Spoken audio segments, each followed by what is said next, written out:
Welcome to Ardnacrusha Hydroelectric Power Station, one of Ireland's most significant engineering achievements. At all times. You can take off the glasses when we're inside. Today, we are exploring the historic station that has been generating clean, renewable electricity for nearly a century. Our tour begins with an introduction to the Shannon Hydroelectric Scheme. This ambitious project transformed Ireland's energy infrastructure and marked the beginning of large-scale electricity generation in the country.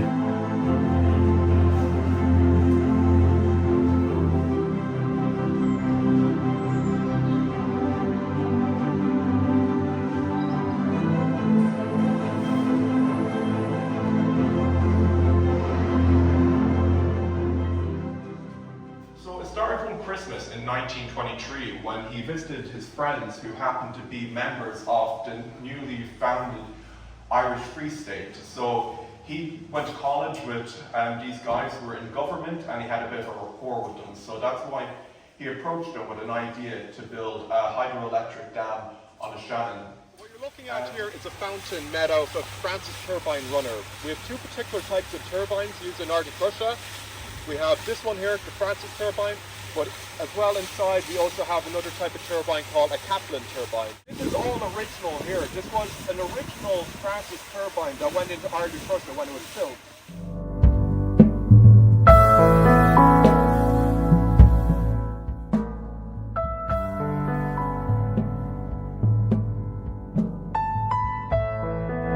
Building here in Ardnacrusha, so it houses the turbine hall, the oil control room, the gallery, everything important is in here, okay? So you can see there the glass roof on top. So that actually indicates the oil control room, which is underneath it. How much percentage of the Ireland power is being supplied from here almost? In the good old days, we're credited with supplying 98-99%. Oh, okay. But that was when the population was only a couple of 100,000. Yeah. Now we'd power today's modern homes. Go into any modern home now and there's 50 sockets and there's plug caps and you name it, every kind of a charger and Fancy electrical lights. appliance. So we're now down to about 1.5% of the grid. Oh, okay. That can spread to about 2% in at night because the country shuts down and the electricity goes a little bit further. It seems like having the lion's share of rain in Ireland, but we don't have the water conserved in the Wicklow, Dublin.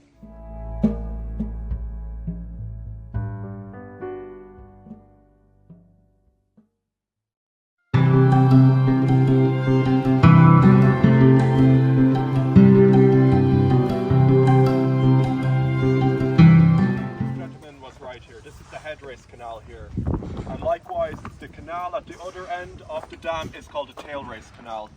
So just to put it in perspective, this is around 30 feet deep here. So if you look at just from the ground here up to the height of that building, roughly that's how deep it is. One thing of note here as well, these embankments here, these have been walked every single day since Ardnacrusha has opened. We'd have rangers that would walk all the way up to Partine Weir, and they would be taking readings such as water quality readings and depth readings, just to ensure nothing has been leaching into the water, contaminating it, and just making sure that the depth is as it should be there. So they walk 12 kilometers up to Partine Weir without fail every single day, guys. So that's a dedication to a job. No matter rain, hail or sleet or snow, to be walking them, and even if you come here early you can actually see them doing it.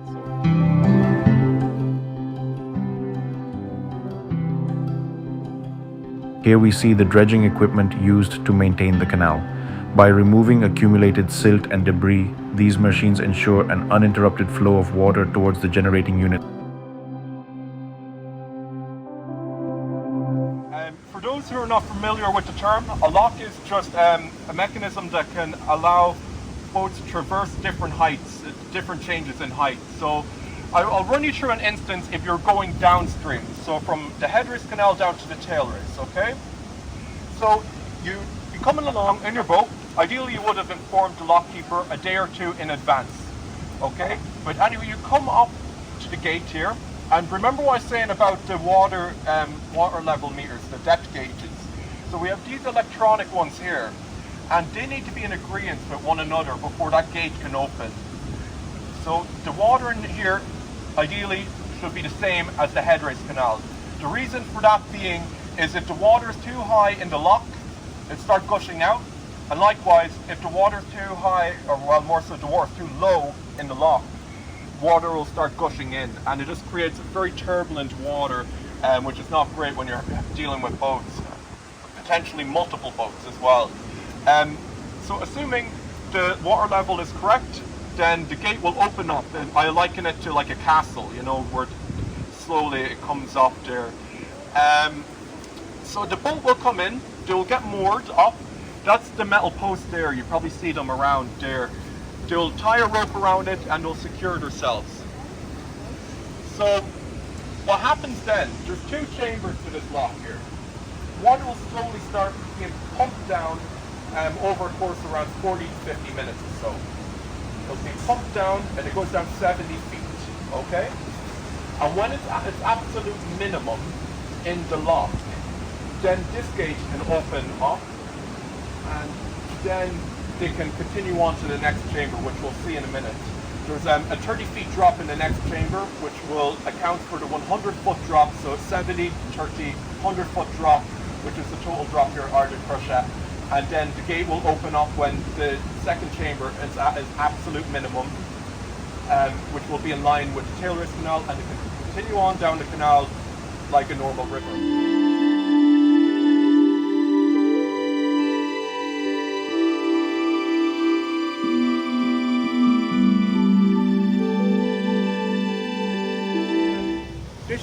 This fish pass is on a 4-hour cycle then. It runs for 4 hours, 6 times a day. At the bottom there below the level of the River Shannon, there's 2 gates for high tide and low tide. One of those gates will be open. Any salmon in, they'll pass in. They're in a holding pool then at the bottom of this tank here. After 30 minutes that gate will close behind them. The fish pass will fill over a 3-hour period. When the water in the fish pass equalises with the water here, this machine here then goes down below the level of the water. That's a camera here. And in under that man's feet there, then we have cameras and counters as well. When that machine goes down, then that stays below the water for 30 minutes. After 30 minutes, that will come up. The gate here will close. The gate will open at the bottom again. And we do that cycle 6 times a day, every 4 hours.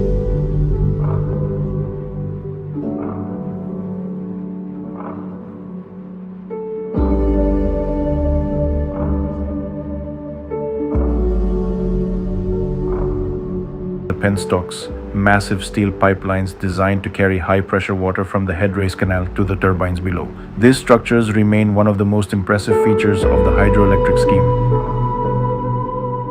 As we approach the powerhouse, the scale of the engineering becomes even more apparent. The station continues to operate using principles that have remained remarkably effective for decades.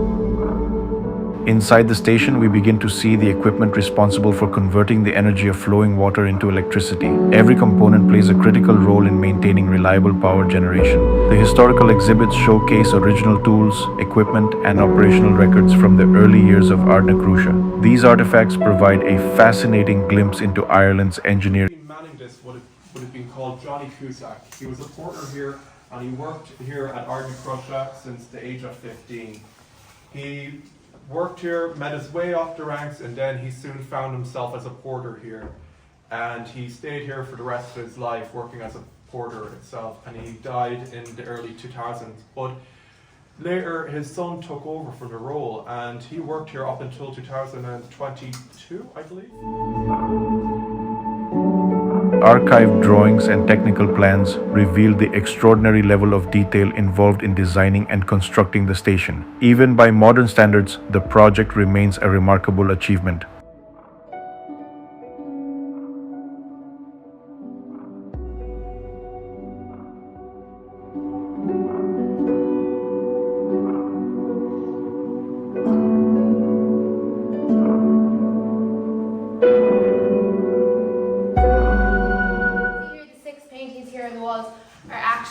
Originals, so they're basically priceless because they're the only coloured images we have of the construction of Ardnacrusha. The rest are all black and white. One of his most famous paintings is called Nice Candles Are Burnt Out, and he painted it in 1929. So this is a print or a copy. You can see the original if any of you have ever been to the Hunt Museum in Limerick. You'd see this one. We're inside in the advertisement room the colour is the blue and white, so obviously ESB logo is blue and white, and that comes from this painting here, so it comes from the colours that the workers would have worn on site, these flyboard. So the S here represents the Shannon River, just the curvature of it, same here. In this logo here, you can see it's kind of like the danger sign, so that would be to represent like, okay, we are using electricity, but it is still kind of dangerous, so like, just be wary, we can't be sticking forks and toasters and that kind of job. Here you've got the lightning bolt again, kind of symbolising this again. ESB, you've got the television, so obviously to use the telly, you need to have electricity. So actually, RTE was founded in the 1960s as well, so that was kind of to get people to purchase a TV as well. This one, there's Irish on it. So the Black Valley in County Kerry was actually the last place to be hooked up to electricity. So that's kind of to represent like top to bottom of the country was then connected, and then just a bit of Osceola. And then you've got your last two logos, which are the blue and white, to represent the workers. It's kind of just bring it back full circle. We gain a unique perspective of the turbines and generators that continue to produce renewable electricity. So, like I was saying before, we have 4 generators in Ardnacrusha, 3 of which use the Francis turbine, which is what we saw out in the fountain. Now those a bit to the left here might be able to see it a bit better, but the furthest generator away uses the Kaplan turbine, which is a smaller one that's like the ship's propeller, spinning around within a magnetic field which generates a voltage when it's spun. Without getting too technical, I'm omitting a few details there, but that's an overview of what's happening. You can see here, you have blue and red here to denote the different poles of the magnets there, and you can actually see the coil windings around them as well. All technology hasn't changed much. Really, the main difference in terms of technology is more so how we control everything. And you'll see a big shift between, we won't be going to the new control room, but in the old control room, you have all just manual switches. In contrast to the new control room, it's mainly computers that can operate the whole plant. That's really the main shift when it comes to technology. So you have a satellite overhead image here of where we are. We're in this building here, but this is where we walked along. So what we're going to do now, we're going to take a deep dive into one of the penstocks going through. So now down we go. Like I mentioned, the gratings extend all the way to the bottom. And now we're going through one of the penstocks here. So remember, 100 tons of water is flowing through a single penstock at a given moment in time. So 400 tons of water going through a single moment through the plant itself. Yeah, sorry there guys. So during plant at a 30-degree angle, 41 meters long and 6 meters in diameter. And this is what I was saying earlier about that kind of seashell shape. It's like a periwinkle shape. And you have a Francis turbine in there, but you have the long metal shaft extending up the whole way. Now this is how the disassembly is done, albeit at a much faster rate. So you'll be able to see the whole internal components of the generator. So it's stripped down, and you can see it actually extends down quite a length here. And that's what you see. Oh, it's now gone, but anyway. Now that the power is generated and sent off through power lines there, and it's stepped off and sent off for long distance transmission. The point I was going to make there is what you've seen down there is the top part of the whole assembly there that was spinning around with the blades.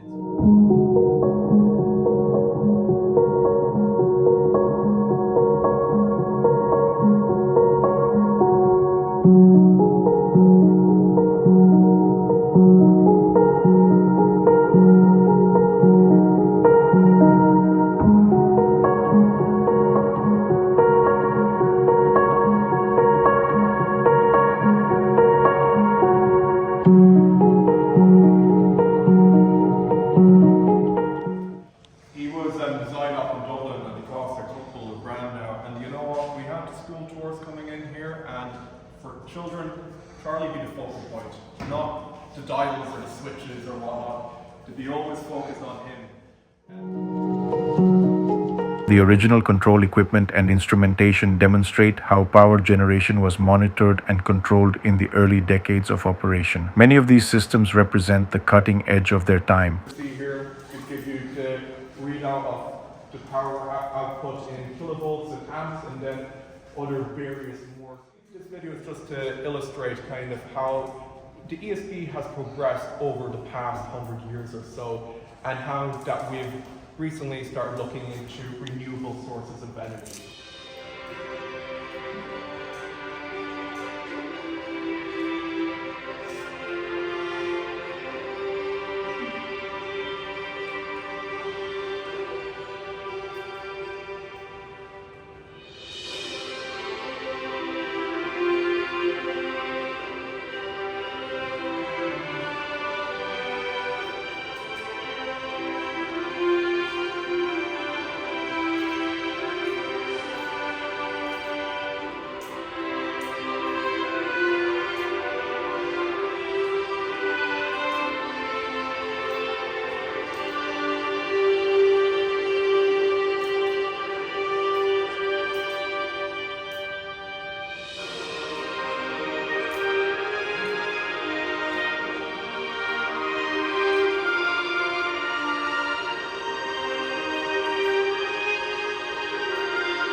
As our visit comes to an end, we reflect on the lasting impact of Ardnacrusha. Nearly 100 years after commissioning, it remains a symbol of innovation, sustainability, and engineering excellence in Ireland. Thank you for joining this journey.